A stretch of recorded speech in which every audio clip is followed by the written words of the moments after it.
What's up, my friend? Abby here, and welcome back to Writer's Life Wednesdays.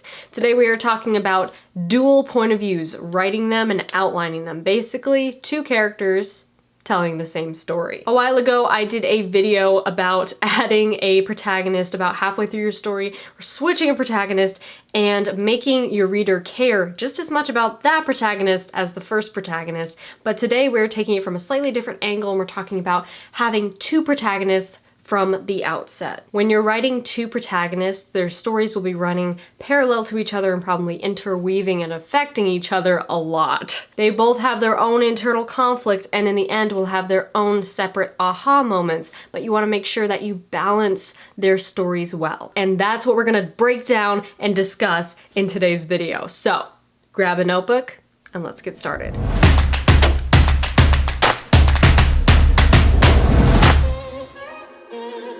I love writing dual point of views for a few reasons. First, because it's just more interesting to write and read, in my opinion, a story from the perspective of two different characters, so you get to see like both sides of the story. Secondly, because you can double up on your theme. Chances are your story will have one big overarching theme, but it can also have two different separate themes based on the truths your protagonists learn as a result of their journeys. And third, I love writing dual point of views because I write a lot of cute contemporary YA romance, and it's always nice to see both sides of a relationship and how your couple looks at each other. Okay, so maybe you're like me and you love writing dual point of views, but you aren't sure how to go about balancing these two different characters' perspectives and inner conflict and journeys and aha moments while still staying true to the overarching plot of your story. The thing about having two protagonists is that they're constantly interacting with each other, clashing with each other, and affecting each other's internal and external conflict, which just amps up the conflict of your entire story. But let's just back up for a second because I want to talk about where to start. See, most writers come up with a story idea and maybe they write a little bit of an outline or a plot, but they're focused more on the plot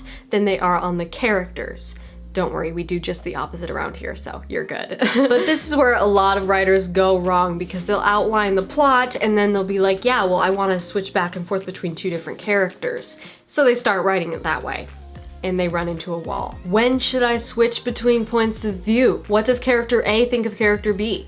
What does character B think of character A? Should I write the whole story from character A's point of view and then write the whole story from character B's point of view? I am so confused! This comes from being unprepared to write dual point of views. See, the writing process is pretty straightforward when writing from one protagonist's point of view. We have this one protagonist so fully developed, we've outlined her character profile, we know her desire, fear, or misbelief, we know her inciting incident, her decisions, her plot twist, her aha moment, but then you throw another character into the mix and you're like, okay, here's another protagonist we're gonna follow.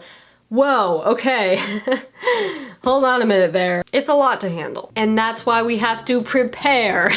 And by prepare, I mean outline. I would recommend outlining both your protagonist story structures. First separately and then together. I did this recently for a novel that I'm gonna rewrite. I copied the basic 3-act story structure, pasted it twice in a row, and wrote at the top of each one Blank's side of the story for my two main characters. Because I'm going to be alternating points of view, both my characters are going to have different perceptions of what is going on at every single story beat, whether they're the one inflicting the action or they're the one with the action being inflicted upon them. I keep this very brief at first, almost like a bullet point list. And I'll put the bullet point list of the story structure in the description box below this video if you want to try this out. After I make each of my characters' brief outline of their side of the story, I then combine both of them to create one coherent 3-act story structure. Then I fill it in with more information and emotion to create a detailed outline. This is kind of leading into what I like to call a character perception map, essentially keeping track of what both your protagonists perceive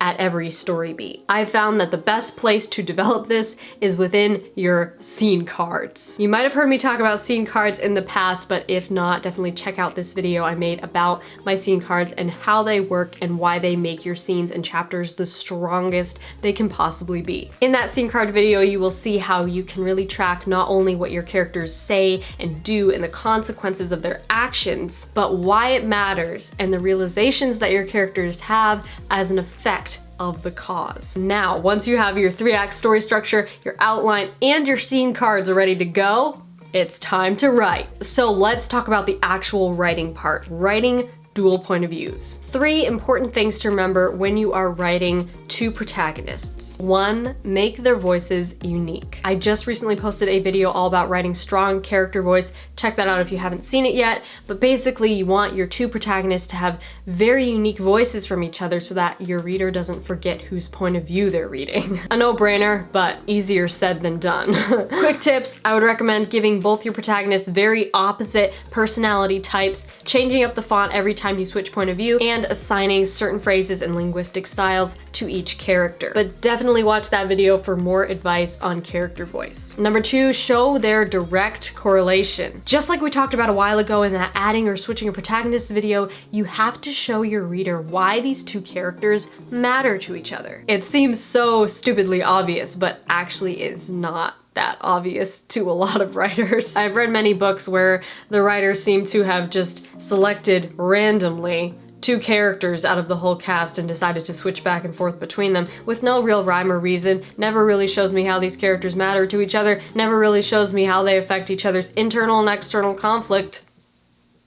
So showing the reader the direct correlation between these 2 characters and why they matter to each other and how they came to matter to each other, that is very important. Number 3, the misbelief is everything. If you do nothing else, do this.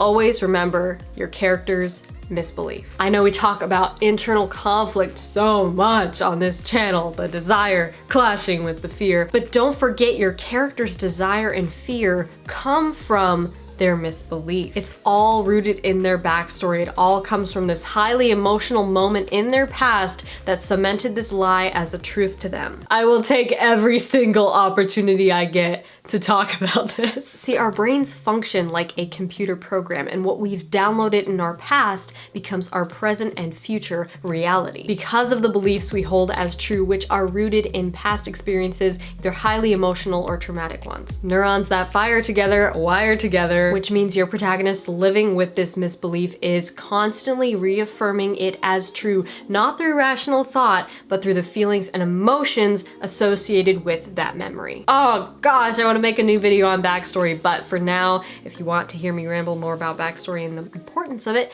check out this video right here. Okay, boom. That is not all I have to say on this topic, but that is where I'll stop because it's a good place to start when writing 2 protagonists. Comment below and tell me, are you writing a story with dual point of views with 2 protagonists? Do you prefer to write 2 protagonists or 1 protagonist? Let's discuss. Smash that like button if you liked this video, and be sure to subscribe to this channel if you haven't already, because I post writing videos and publishing videos every single Wednesday, and I would love to have you here in the community. Also, be sure to check out my Patreon because that's where we go beyond videos and take storytelling to the next level. The Patreon community is not only the best way to support what I'm doing here on YouTube, but also connect personally with me and get better guidance on your story. So go to patreon.com/Abbie Emmons and check out all the awesome extra content I've made for you. Until next week, my friend, rock on.